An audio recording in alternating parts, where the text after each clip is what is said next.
বন্ধুরা, আপনার মোবাইলের এই যে ব্যাক বাটন দেখতেছেন না, এই তিনটা কিন্তু অসাধারণ সেটিংস আছে। আপনি যদি এভাবে টাচ করে ধরে রাখেন, দেখেন লাইট জ্বলে উঠবো।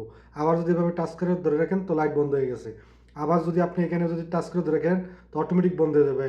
তো জিনিসটা খুবই অস্থির, অসাধারণ। তো এই সেটিংসগুলো কীভাবে করতে হবে আজকে আমি আপনাদেরকে দেখাবো এই ভিডিওর মাধ্যমে।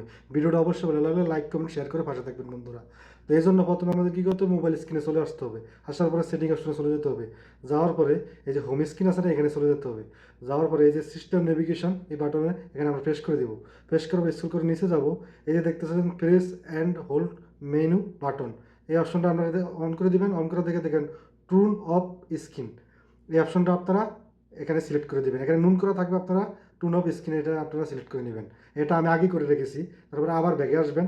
তারপরে এই যে তৃতীয় নম্বরে আছে press and hold back button, এই অপশনটা আপনারা কী করবেন, টুন অন টর্চ, এই অপশনটা আপনারা করে রাখবেন, অন করে রাখবেন। তাহলে আপনারা এভাবে ব্যাক বাটনটা সহজে আপনারা ইউজ করতে পারবেন।